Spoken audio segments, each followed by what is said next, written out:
lagi 2 biji ke 3 biji ya. Dua. Semua total mau anak 0 ke 70 kalah. Kalau 6-0 atau 7-0? Lebih 7 lah saya rasa. Babak pertama sudah 4-0. Babak kedua mungkin apa lagi ke 3 lagi lah. Oh, 2 atau 3 ya? 3 lah, minimal 3 lah dia minimal. Oh, ini bandar mana Das yang pakai? Semana saya pun tak tahu, tapi saya dapat kabar saja. Iya, kabar dari siapa? Singapura punya orang lah, kawan saya. Oh, oke. Ini semua pemain dapat? Semua pemain atau berapa pemain?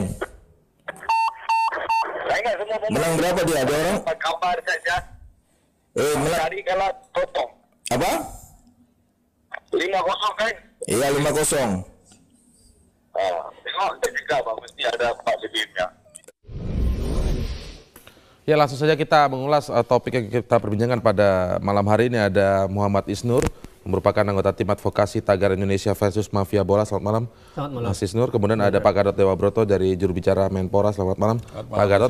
Lalu ada Bang Aristo Pangaribuan yang merupakan Direktur Hukum PSSI. Selamat malam. Selamat Bang Aristo, terima kasih sudah hadir. Kita mulai dari Mas Isnur tentunya terlebih dahulu. Bisa Anda jelaskan, tadi ini kan sudah kita munculkan juga soal beritanya, rekamannya gitu. Tapi kami ingin lebih clear lagi nih. Asal usulnya rekaman ini Anda dapatnya dari mana? Mendapatkan rekaman itu dari seorang berinisial BS itu, ataukah Anda ikut mendengarkan langsung saat BS melakukan hubungan telepon dan Anda ikut merekamnya di situ, atau bagaimana? Pertama ini salah satu rekaman. Kalau ini rekamannya dia rekam di depan tim hukum. Di Saya depan nggak ada, tim hukum, tapi ada rekan saya lain yang ikut mendengarkan dan dia merekam di depan kita. Tim advokasi Tim Indonesia versus Mafia karena Bola itu ya? ketika dia datang mengadukan banyak hal kepada kami, tentu kami harus cross check. Kami harus mendengarkan bukti-bukti dan meminta dia keterangan-keterangan yang lain. Dan dia ingin membuktikan salah satunya adalah dengan cara menelpon dan merekam itu. Itu menelpon saat itu, konteks itu menelpon siapa waktu itu? Yang di depan tim advokasi itu? Dia bilangnya saya akan telepon bandar. Saya akan menelpon yang dibilang investor bahasa dia gitu. Saat itu sebelum pertandingan Indonesia? Sehari sebelum pertandingan. Sehari sebelum pertandingan Indonesia? Lawan Vietnam. Dan yang lawan Thailand begitu ya, di momen yang berbeda. Ya, karena kan kami ketemu seminggu, kami ingin mengcrosscheck data dia. Benar nggak? Karena pengakuan dia lama, sejak tahun 2000 sampai 2015. 15 tahun dia terlibat dalam banyak pertandingan dan dia menulis banyak pertandingan yang dimana dia terlibat, dia sebagai pelaku gitu. Tentu itu pengakuan dari seorang, tapi kami kan sebagai klarifikasi, kami minta mana buktinya. Apakah Anda punya bukti misalnya transfer, Anda punya bukti rekaman dan lain-lain. Dan dia memberikan beberapa, termasuk dia ingin membuktikan yang terakhir ini, bahwa ada semacam ya ini hal yang biasa menurut dia. Yang SEA Games ini maksudnya terakhir ini ya? Dia nelfon ke seseorang yang dia bilang itu adalah bandar. Itu teman lama dia, teman bermain dia. Tapi kan itu sebuah telepon, saya juga nggak percaya begitu aja. Makanya kami serahkan ini semua ke kepolisian. Ini serahkan kepada kepolisian. Ya. Dan itu menelpon itu sebelum terjadinya pertandingan. Ya, sebelum pertandingan. Lalu ternyata hasilnya tidak jauh dari itu. Seperti ketika ada pengaturan itu. Saya kaget adalah begini. Dia bilang 5-0 dan babak pertama 4-0. Dan tim hukum juga nggak percaya sepenuhnya. Tapi ketika itu terjadi seperti itu. Di antara kita bisik-bisik kok bener ya gitu. Ya sudah kalau gitu kita lapor ke polisi deh. Jangan ini menjadi bola liar di luar. Baik kita ke arah hukum aja seperti itu. Oke, Anda menyerahkan ke polisi, tapi kan tadi menggelar konferensi pers dan memutar rekaman itu kan? Iya, itu permintaan dia. Permintaan dia, Mas ini jangan cuma sekedar hukum, karena juga dia khawatir aparat menghentikan sekedar begitu saja. Kalau sekedar lapor ke polisi saja. Dia minta juga ada public pressure. Juga ada tekanan publik kepada polisi, ada polisi serius mengungkapnya agar siapa yang terlibat, siapa yang enggak itu clear. Yang kedua, dia juga mengajak istilahnya orang-orang yang pernah berhubungan dengan dia, pemain-pemain, pelatih yang pernah berhubungan dengan dia untuk semacam melakukan pertobatan nasional. Sama-sama membuka, sama-sama mengakui dan memberikan bukti kepada kepolisian. Baru memperbaiki. Tapi ketika itu permintaan dari seorang berinisial BS, Anda setuju untuk melakukan konversi tadi dan membuka rekaman itu kan? Artinya apakah ini saya bisa sebut bahwa Anda juga menyetujui isi rekaman itu kan? Iya, rekaman itu hanya dia, percakapan dia dengan yang dia bilang das itu. Apakah itu das apa tidak, kami tidak tahu. Bagaimana PSSI melihat ini, Mas Aristo? Jadi sebelum saya tanggapi mengenai rekaman, jadi mengenai fenomena match fixing ini, sebenarnya kita apresiasi lah kalau ada civil society yang juga concern terhadap sepak bola. Karena match fixing ini kan cross border. Tidak hanya tanggung jawab induk organisasi cabang olahraga. Pasti induk organisasi cabang olahraga juga punya peran di situ. Tapi ada juga tanggung jawab pemerintah, ada juga tanggung jawab civil society sebagai pengawas. induk organisasi cabang olahraga dia hanya bisa bermain di dalam jurisdiksi sepak bola. Saya kasih contoh pada waktu kemarin PSS PSIS itu sudah ada yang ban for life. Saya kasih contoh lagi. Perkara match fixing ini adalah konsekuensi logis dari industrialisasi suatu olahraga, suatu industrialisasi suatu sepak bola.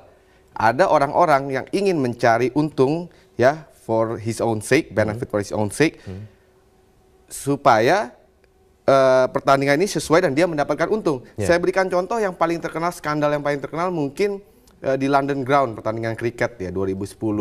Di situ tim kriket Palestina itu disuap oleh match fixers. Ya.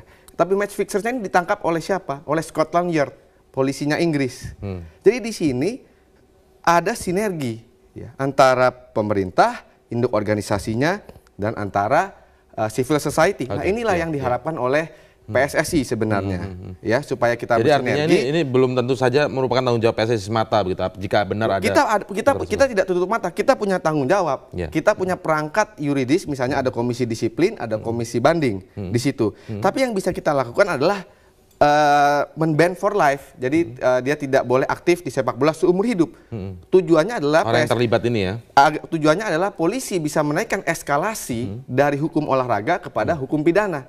Itu kan intinya. Nah, sekarang yang kedua, apakah peran atau hukum kita cukup ya untuk mempidanakan? Saya setuju ini dipidanakan karena match fixer ini sungguh sangat threat kepada sporting activity. Ya. Bagaimana cara mempidanakannya? Pertanyaannya kemudian, ada nggak kita punya perangkat hukumnya? Saya kasih contoh. Tidak ada. Di KUHP mungkin ada 303 masalah judi, ya. Kemudian mungkin undang-undang tindak pidana suap yang umum, tapi itu juga menurut saya kurang kuat. Karena unsur-unsurnya itu, unsur-unsur tindak pidananya itu berbeda. Saya pikir. Nah makanya saya juga mau tanya sama Mas Isnur ya. Saya apresiasi lah kalau Mas Isnur ini juga mau membuka match fixer, membantu membangun peradaban sepak bola yang lebih maju. Ya kita tentunya apresiasi, silakan tangkap orangnya. Ada bagian dari tanggung jawab itu, kemudian mendorong. Tapi kalau misalnya ini terjadi dari tahun 2000 sampai 2015, apa evaluasi Anda sebagai direktur? Begini, jadi itu kan tadi berkaitan dengan pengakuan yang disebut BS. Kalau saya cermati, kok ini masih sangat prematur. Tadi Mas Isnur juga bilang kan, kita nggak tahu sebelum ini jadi bola liar, kita serahkan ke penegakan hukum. Tapi kalau kita lihat misalnya 4-0, 5-0 babak pertama itu hal yang biasa-biasa aja. Sama seperti yang dibicarakan sehari sebelum. Lo nggak sama orang, kalau dia bilang skornya mau 7-0 jadinya 5-0. Misalnya saya pecinta Arsenal nih, saya tahu cara main tim saya, lawannya tim yang lebih besar, saya tahu karena saya taktiknya mungkin saya sudah hafal betul, ya. Jadi saya tahu kira-kira saya analisa, oh nih Arsenal bakal kebobolan nih, 0-4. Waktu Indonesia lawan Thailand juga saya udah lihat, wah ini levelnya beda. Jadi bukan soal ini pengaturan menurut Anda ya? Enggak, menurut saya bukan. Bisa saja bukan soal pengaturan. Bisa saja bukan, karena ini prematur dan tuduhan-tuduhan itu ya, kalau misalnya cara-caranya dilakukan dengan tidak proporsional, itu menghancurkan hati pemain tim nasional U23. Jadi harus betul-betul menghancurkan hati. Harus jadi, bisa mempertanggungjawabkan. Ketika mereka bermain dengan ban hitam di lengan kirinya, duka terhadap kisruh sepak bola, pulang sudah habis-habisan, dihantam hal-hal seperti ini. Tapi Anda setuju tetap harus diusut ini kan? Saya setuju. Enggak, saya kasih contoh juga. Ini masukan juga untuk pemerintah. Saya kasih contoh, misalnya negara-negara yang sepak bolanya maju atau olahraganya maju, dia punya khusus ya act untuk hal-hal terhadap sporting activity. Misalnya kalau di Inggris karena dia gambling, dia legal, ada namanya gambling act, cheating at gambling misalnya. Dan justru di negara-negara yang seperti Indonesia yang peradaban sepak bolanya baru berjalan, yang misalnya bettingnya itu unregulated atau tidak diatur, tumbuh seperti jamur. Nah, oleh karena itu PSSI butuh bantuan dari pemerintah, sinergi pemerintah, butuh bantuan dari civil society seperti timnya Mas Isnur. Kita akan tanya nanti ke Pak Gatot dari pemerintah tentu saja begitu ya. Saat lagi tetaplah bersama kami di Prime Time News.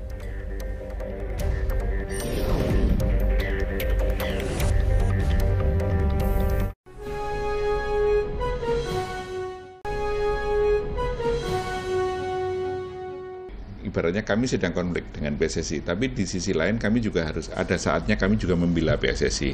Karena kalau enggak nanti PSSI yang dituding macam-macam, ini harus clearkan.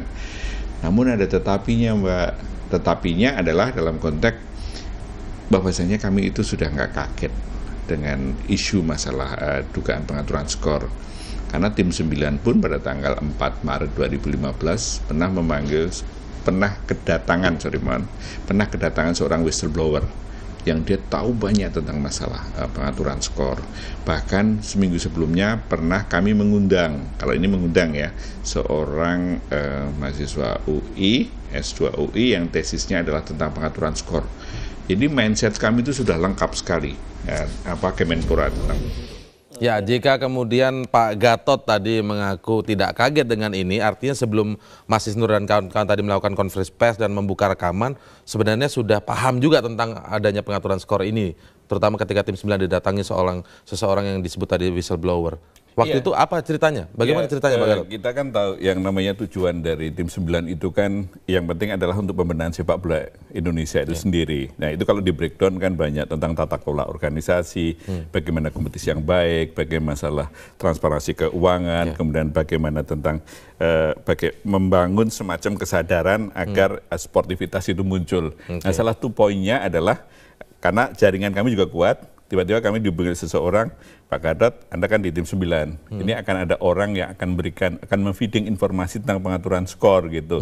Nah, oke, sebentar dulu. Kami mindset secara teoritis akan kami bentuk dulu. Tiba-tiba sebelumnya kami mengundang seorang yang melakukan penelitian tentang pengaturan skor. Itu teoritis. Nah, saya sebut namanya Alvero. Alvero itu datang kami, tapi tidak spesifik menyebut tentang Indonesia. Kalau tadi disebut oleh Mas Aristo, itu misalnya di negara lain gitu, betul. Dia sebut di Eropa seperti apa, Amerika Latin seperti apa. Nah, pada saat kami kedatangan seorang whistleblower, itu kami ingin seakan-akan mengaplikasikan, benar nggak seperti yang misalnya Mas Alviro kemukakan. Dia cerita banyak, cuma sayangnya saat itu sangat generalis sekali. Meskipun ada hampir 2 jam lah di ruang tim 9, tetapi sangat generalis. Makanya pada saat ending dari tim 9 itu di bulan April, kami dikritik oleh beberapa pihak. Kenapa kok tim 9 tidak masuk lebih jauh tentang masalah nggak ada buktinya, nggak ada orang yang disebut. Ya kami selalu berkilah bahwa tim 9 tidak semata-mata bertugas untuk itu. Dan yang kedua, tim 9 bukan investigator. Tetapi di rekomendasinya disebutkan mendesak atau mendorong Kemenpora agar menindaklanjuti masalah ini. Tujuannya ingin mengungkap tuntas, terutama ketika setelah kemudian ada membekukan PSSI, lalu kemudian artinya kan berniat untuk mereformasi ini secara keseluruhan dan tuntas begitu Pak. Bukan soal tugas tim 9, bukan sebagai investigator, tapi kalau mengetahui informasi, ada feeling informasi soal pengaturan skor yang disebut ini menjadi salah satu perusak sepak bola kita begitu. Kenapa tidak dituntaskan saja seperti ketika tim advokasi menerima informasi lalu buka rekaman itu ke publik? Kalau kami mencoba membandingkan itu informasi yang kami peroleh dengan informasi yang Mas Isnu peroleh itu tentu saja berbeda. Tadi saya sebut sangat general sekali, kemudian Mas Isnu tadi kalau kami katakan berani memfasilitasi ke Barreskrim, saya kira mungkin Mas Isnu sudah cukup informasi yang diperoleh. Tapi di sisi lain tadi yang Mas Aristo kemukakan juga, ini mungkin juga kami harus clear, netral ya. Jangan sampai ibaratnya tim nasional yang di SEA Games kemarin sudah jatuh tertimpa tangga. Harus ada clear, jangan sampai nanti seakan-akan timbul fitnah. Ini kan tadi kan benar sekali Mas Isnu mengatakan jangan ini menjadi bola liar. Clear dulu apakah mereka terlibat atau tidak. Kalau seperti Mas Haji Santoso kan mengatakan kami tidak terlibat kok, nggak mungkin. Nah itu clear satu. Jadi ibaratnya tadi kan di rekaman seklir apa informasi yang disampaikan kepada tim 91 tentang yang disebut whistleblower tadi itu Pak? Seperti apa sih gambaran tentang bagaimana modus pengaturan skor. Modusnya. Lalu kira-kira siapa saja kemudian yang terlibat. Dia nggak menjawab. Cuma misalnya ada beberapa orang dari tetangganya Indonesia sering datang, tetapi waktu kami kejar dia nggak menjawab gitu, nggak tahu. Berarti belum whistleblower dong Pak kalau begitu. Ya, tapi batasan masuk ke situ sudah batasan ke situ. Tapi kami karena kompetensi tiap anggota tim 9 kan juga sangat lengkap. Kemudian kesimpulannya ini belum kami bisa bersikap lebih jauh. Karena kalau enggak orang mengatakan tim 9 sangat prematur sekali untuk mendakwa seseorang. Makanya meskipun kami itu ada konflik dengan tempatnya Mas Aristo, tetapi kami pada sesi tertentu kami juga melakukan pembelaan pada PSSI gitu. Jangan kemudian PSSI dihujat, organisasi dihujat kan nggak bisa untuk masalah masalah pengaturan skor ini sendiri. Kalau dari Mas Isnur dan teman-teman sejauh ini data yang dipunya selain rekaman itu apa? Misalnya begini, apakah si BS ini juga menceritakan kepada Mas Isnur tentang pola modus siapa saja kemungkinan yang bisa diajak bermain? Karena kalau dia bermain sejak tahun 2000 hingga 2015 kan tentu saja tidak tahu siapa yang harus dihubungi untuk menggolkan begitu ya proyek permainannya itu. Kami minta kepada dia untuk mendetailkan setiap peristiwa tindakan di mana dia berbuat. Kami sudah mengumpulkan setidaknya 18 kasus pertandingan yang dia terlibat dalam fixing tadi. Siapa yang terlibat dengan dia? Pemainnya siapa, pelatihnya siapa, manajer klubnya siapa, pengurus misalnya dari PSSI siapa, kemudian siapa namanya, bentuk buktinya seperti apa, misalnya transfer kah, atau misalnya cash kah, namanya siapa itu ada. Jadi kita buat list, buat tabel, dan itu di... Kalau yang soal SEA Games ini, apakah dia juga bercerita juga? Karena kita bicara yang terbaru dulu, masih di ingatan kita masih kuat begitu ya. Yang di SEA Games ini apakah dia bercerita, adakah ini kemudian pola di Indonesia juga ikut bermain? Dalam arti nanti melalui siapa sehingga ini bisa terjadi benar atau bagaimana si BS ini? Tentang SEA Games dia mengakui tidak terlibat. Oh, dia sudah berhenti. Okay. Tapi dia menanyakan kepada temannya apakah masih berada permainan atau tidak gitu. Dan ternyata jawabannya adalah jawabannya masih ada permainan. Masih ada permainan. Itu yang mesti telusuri. Siapa yang bermain? Tentu kan yang namanya mafia. Pasti Anda bertanya juga kan kira-kira lewat siapa kalau pertandingan internasional gini? Dia cerita soal mafia itu nggak banyak pemainnya yang levelnya besar. Jadi kalau dia bisa menyebut jaringannya A, tentu ini linknya ke sini. Dan dananya ke sini itu pasti ketahuan kalau misalnya di tracing melalui PPATK. Saya pikir tidak sulit membongkar itu. Tidak sulit membongkar itu. Tapi kalau dari yang lain-lain, dari kasus-kasus yang lain sempat diulas juga, misalnya dari tahun 2000 sampai 2015 itu misalnya, apakah ada yang mengarah ke induk organisasi atau tidak? Karena kami ingin tahu tentang itu. Yang dia laporkan secara umum masih global. Jadi belum menyebut nama. Ada manajer klub karena ada banyak peristiwanya. Peristiwanya 18 laporan. Setiap laporan ada nama-nama. Itu yang diserahkan ke Bareskrim. Hari ini sudah diserahkan ya? Kemarin sudah diserahkan. Terima laporan ini yang ditindaklanjuti lebih lanjut mungkin besok atau lusa ke Bareskrim lebih lanjut lagi. Bagaimana PSSI juga ikut mendorong ini supaya itu tidak diarahkan kepada PSSI? Kita akan mengulasnya nanti setelah jeda karena kami juga akan menghadirkan informasi tentang bahwa sejumlah mantan pelatih sepak bola mengaku pernah mengalami tekanan untuk melakukan pengaturan skor. Saat lagi di Prime Time News.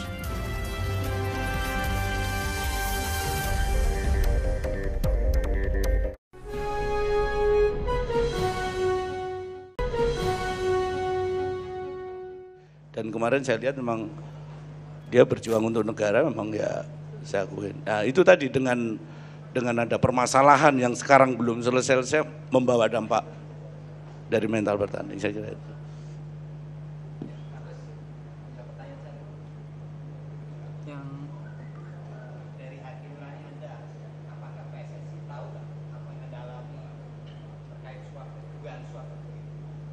Kalau menurut saya tidak tahu ya, menurut saya tapi kata hati saya mungkin beliau-beliau ini nggak tahu. Ya. Tapi kalau beliau mengetahui juga saya nggak bisa menjawab. Jadi kalau kata hati saya positive thinking aja lah. Jadi mungkin ini saya alami, mungkin orang lain nggak tahu. Jadi semacam ini. Ya,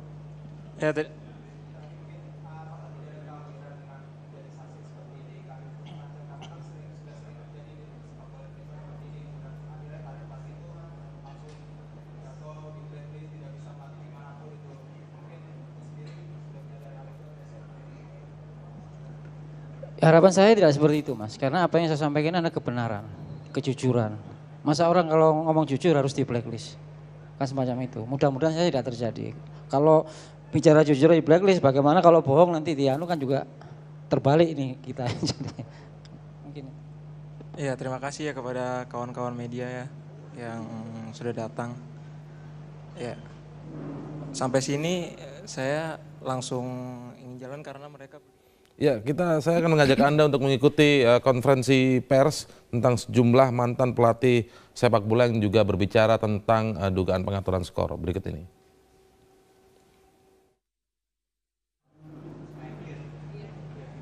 Oke, silakan.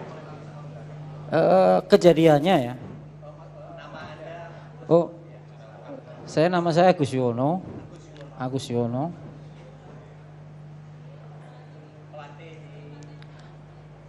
Pelatih terakhir saya kemarin di Persik Kediri, tapi sebelum pertandingan kompetisi berjalan sudah bubar.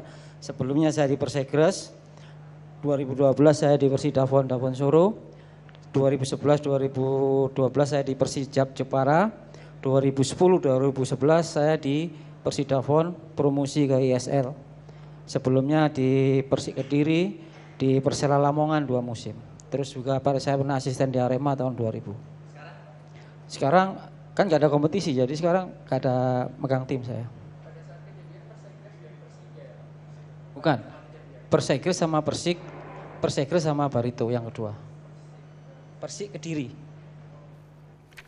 Ya baik, sambil kita saksikan begitu ya konferensi pers tadi di Jakarta, itu mantan pelatih tadi ada Agus Yono yang merupakan mantan pelatih di Persegres, terbaru di Persik tapi sebelum musim berlanjut sudah dibatalkan begitu. Saya ingin cerita dulu, ini tadi salah satu yang disampaikan oleh mantan pelatih yang di Purwodadi itu Pak Gunawan begitu, menyebutkan bahwa membantah kalau yang soal SEA Games kemarin itu ada pengaturan dan lain sebagainya. Tapi dia mengetahui bahwa pola pengaturan itu seperti apa. SEA Games tidak seperti itu yang di SEA Games. Kalau Mas Isnur melihatnya seperti apa, Mas Isnur? Ya, saya tidak mengetahui tentang detail pola dan lain-lain. Ya. Saya hanya ingin bahwa ada data, ada klien tentang kepada kami dan ia minta perlindungan hukum dan kami mendorong kepada penegakan hukum yang benar gitu.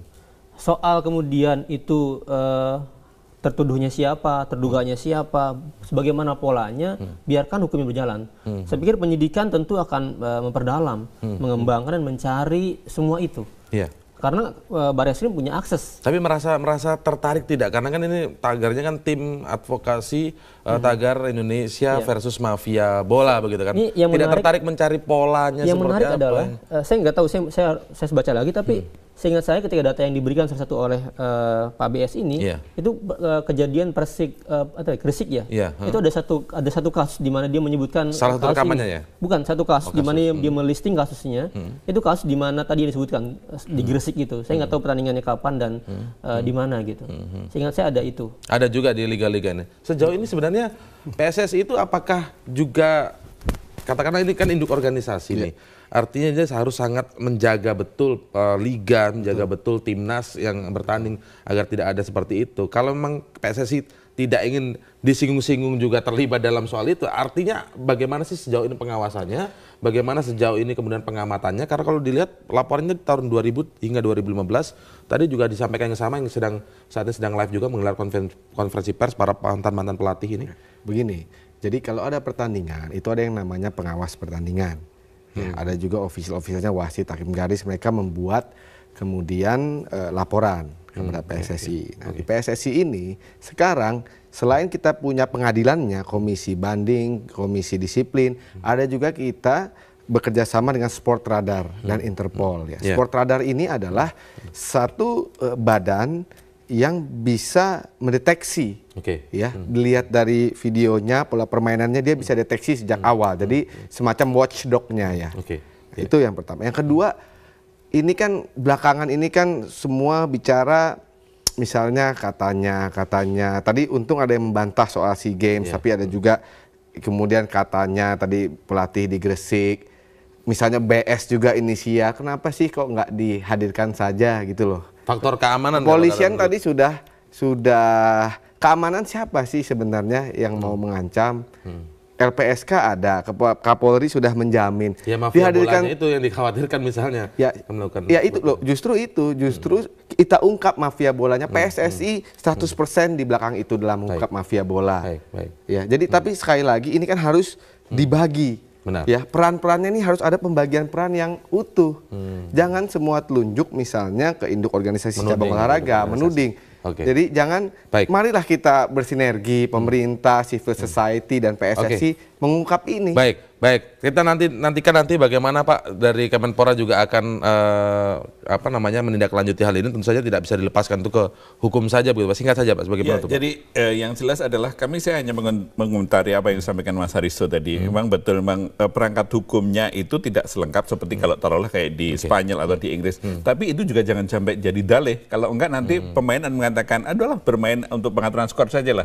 Karena ujung-ujungnya kan aspek hukumnya juga tidak kuat. Itu clear ya. Kemudian yang kedua yang juga disampaikan adalah pemerintah dalam konteks ini kalau memang itu dapat dibuktikan, kami akan mendukung sepenuhnya. Artinya fasilitasi. Dan kalau perlu kami pun sanggup dipanggil jadi saksi. Kita nanti tunggu bagaimana BS akan kemudian menceritakan ini dan semakin ada kemajuan dalam kasus ini begitu ya. Terima kasih Mas Isnu, terima kasih Mas Haristo dan juga Pak Gatot. Terima kasih telah bergabung bersama kami.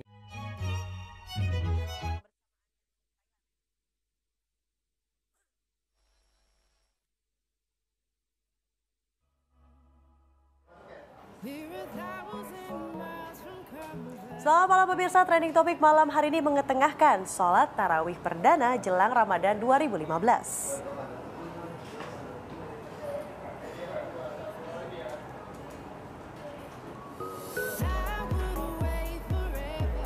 Kami juga akan mengetengahkan dugaan pengaturan skor. Ini mengingatkan saya pada kasus Calciopoli. Indonesia kalah, Thailand menang. Indonesia buat kerja ini. Ya. Kalah berapa? 2 atau 3. Ya, orang mana yang bikin? Malaysia. Orang Malaysia bikin. Pasti.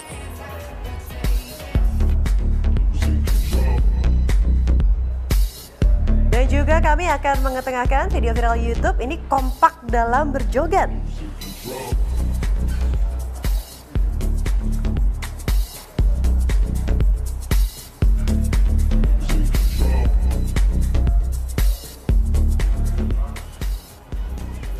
Selamat malam pemirsa, jumpa lagi bersama saya Widya Saputra. Selama kurang lebih 30 menit ke depan, trending topik akan mengetengahkan 3 hal yang sedang disoroti para netizen. Yang pertama tentu saja hari ini atau malam hari ini merupakan malam ibadah tarawih pertama jelang besok dimulainya hari pertama Ramadan. Tapi untuk sebelum itu kita akan melihat juga ini dengan pakai dugaan mengenai pengaturan skor Indonesia yang berlangsung di ajang SEA Games 2015. Seperti apa detailnya kita saksikan berita yang berikut ini.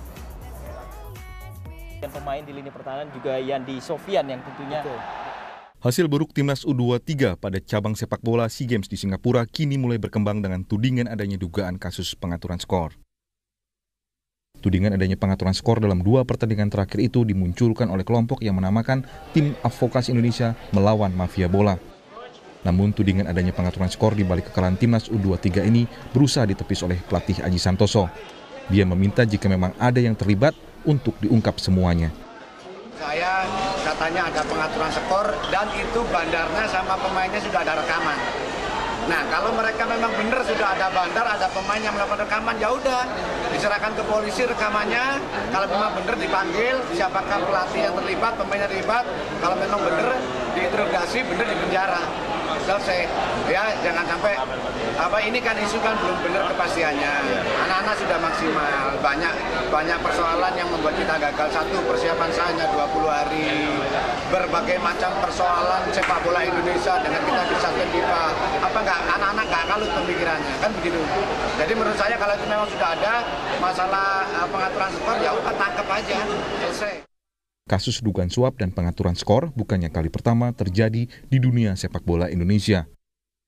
Pada April lalu, seorang mantan pemain sepak bola di Liga Indonesia, Johan Ibo, sempat kedapatan berupaya menyuap sejumlah pemain Pusamania Borneo FC saat menghadapi Persebaya.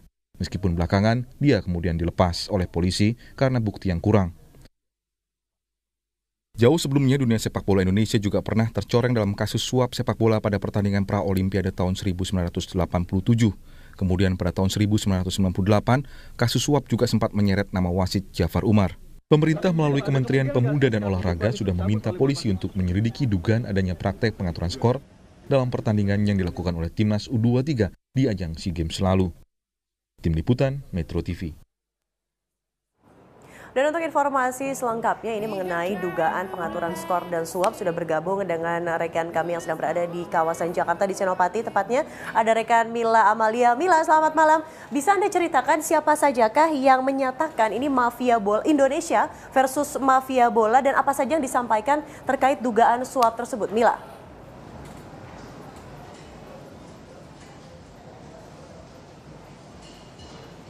Mila Amalia. Ya Widya, betul saja baru saja berakhir press conference yang dilakukan oleh tim advokasi Indonesia versus Mafia Bola terkait isu kemarin saat SEA Games ini saat Indonesia melawan Thailand dan juga Vietnam yang terjadi pengaturan skor yang dilakukan oleh bandar dari Indonesia dan juga dari Malaysia. Dan saat ini Tadi konferensi jumpa pers ini dihadiri oleh dua mantan pelatih dari Purwodadi dan juga Gresik, yaitu Agus Yuwono dan Gunawan, yang mengaku bahwa mereka selama menjadi pelatih dari tim sepak bola Gresik dan juga Purwodadi ini seringkali menerima tawaran untuk mengatur skor bola agar memenangkan lawan mereka. Seperti misalnya Agus Yuwono yang mengaku sudah selama menjadi pelatih di Gresik, dia mengaku sebanyak 3 kali menerima tawaran suapan untuk pengaturan skor bola. Berikut pernyataan dari Agus Yuwono saat jumpa pers tadi. Selama saya berkarir sepak bola, 3 kali saya mengalami percobaan pengaturan skor. Yang pertama pada tahun 2012 pada saat saya masih memegang Persidafon Jayapura sebelum melawan Persiwa Wamena. Jadi sehari sebelum pertandingan saya dihampiri oleh seseorang yang menawarkan nilai 150 juta, dan itu dia imbalannya minta skor 3-0 atau 3-1. Tapi pada saat itu saya serahkan kepada manajemen atau Pak Bupatinya, sudah kasih kontaknya juga.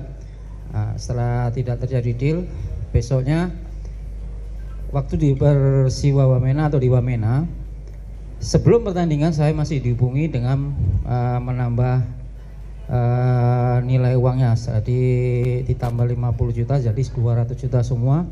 Tetap dia ingin menang 3-0 atau 3-1, dan saya juga masih tetap tidak mau mengikuti apa yang diinginkan oleh orang tersebut. Sampai akhirnya saya menyampaikan, udahlah mas, main wajar aja lah, mau kalah ya kalah, mau menang ya menang, terserah, saya bilang. Pengaturan penawaran skor bola ini dilakukan oleh warga negara Malaysia, yaitu Jawahir Saliman, yang dianggap sudah merusak pertandingan sepak bola di Indonesia ini karena dia seringkali menawarkan sejumlah uang kepada tim sepak bola di berbagai daerah di Indonesia untuk memenangkan untuk memenangkan lawan. Yang misalnya saja menurut pernyataan dari Gunawan, mantan pelatih Purwodadi, dia sempat menerima tawaran uang sebesar 400 juta untuk sekali pertandingan, dan suapan ini diketahui oleh seluruh tim sepak bola, mulai dari manajer hingga ke tim pencuci baju sepak bola ini. Dan selain itu mereka juga memberitahu kepada Bupati bahwa mereka menerima tawaran suap itu. Dan selain itu mereka juga selama pertandingan berlangsung mereka tidak diizinkan untuk berada di sepanjang pinggir lapangan karena gol sudah diatur. Seperti misalnya menurut pernyataan kedua pelatih tadi ini, menit-menit sudah diatur untuk gol mereka, salah satunya seperti di menit ke-20, menit ke-80 dan menit ke-90. Dan dari seluruh tim sepak bola ini yang paling riskan untuk menerima uang suapan ini adalah kiper, karena dia menjadi kunci dari kemenangan suatu tim. Dan selain itu Gunawan juga sudah selama tawaran penyuapan ini sudah sempat melaporkan kepada PSSI, yaitu Exco PSSI Jamal Aziz sebanyak 3 kali. Namun dari laporan-laporan yang sudah diajukan ini tidak ada tanggapan dari PSSI sendiri terkait apakah PSSI mengetahui ini atau tidak. Tadi kedua mantan pelatih ini mengaku bahwa mereka tidak mengetahui, namun mereka tetap berpikir positif bahwa PSSI tidak mengetahui dan diharapkan dapat segera menyelesaikan permasalahan yang terjadi di sepak bola Indonesia ini. Widya? Dalam undangan jumpa pers ini dijelaskan bahwa katanya mereka akan memberikan kronologi, nomor rekening, nomor telepon, dan foto-foto bandar pengaturan skor. Apakah memang terjadi demikian? Mila, bisa dikonfirmasi? Ya, selama jumpa pers tadi, Widya, mereka tidak memberikan bukti-bukti. Mereka mengaku bahwa mereka ini hanya pernah menerima suap dan melakukan suap sendiri, dan untuk bukti-buktinya sendiri mereka tidak dapat menunjukkan karena mereka tidak memiliki, dan ini diharapkan untuk langsung ditanyakan kepada pihak kepolisian. Namun mereka mengaku pernah berhubungan langsung dengan bandar skor sepak bola ini dari Malaysia, yaitu Jawahir Saliman, dan sedangkan dari LBH tadi mereka mengatakan akan mengirimkan atau menunjukkan bukti-bukti itu pada malam nanti. Widya? Baik, terima kasih rekan Amalia melaporkan langsung dari kawasan Senopati, Jakarta. Selamat kembali bertugas. Dan pemirsa, untuk membahas lebih lanjut mengenai dugaan penyuapan atau dugaan pengaturan skor sudah hadir di sini inisial BS, tapi bukan BS yang itu. Yang ini BS-nya Budiarto Sambasi. Silakan Bung Bas hadir ke sini, ini master sepak bola Indonesia. Bung Bas, udah capek belum mendengar Indonesia untuk ke 1.235 kalinya bahwa ada dugaan suap dan pengaturan skor? Nah, ini udah setiap tahun ya, hampir setiap event internasional, regional selalu ada dugaan. Nah, ini masalahnya. Kita selama ini terperangkap pada dugaan, karena bukti memang sulit ditemukan. Makanya kalau kita berharap polisi untuk bekerja serius membongkar atau membasmi mafia bola ini, memang saya sendiri agak pesimistis. Yang paling banter itu PSSI mengambil tindakan menghukum pemain atau pelatih yang terlibat. Dengan tegasnya supaya ada efek dari jerah. tahun 70 selalu begitu. Paling 70. hukuman-hukuman dari PSSI saja. Untuk kemeja hijau, waduh, susah sekali. Tapi kalau ini bukan dugaan, Bung Bas, kalau ini pasti, ya ini tentunya pasti merupakan malam perdana ibadah tarawih, di mana besok kita akan menjalani, insya Allah menjalani hari perdana puasa. Tapi kita akan langsung bergabung dengan rekan Anggi Hasibuan yang sedang berada di Masjid Istiqlal. Selepas jeda pariwara berikut ini, tetaplah di Trending Topic. Pertama adalah Marhabannya Ramadan. Dan juga termasuk Presiden Joko Widodo pada malam hari ini ikut untuk melaksanakan sholat tarawih perdana di Masjid Istiqlal. Kondisi terkini, Widya, bahwa di Masjid Istiqlal, karena di Indonesia kita punya tradisi bahwa biasanya di awal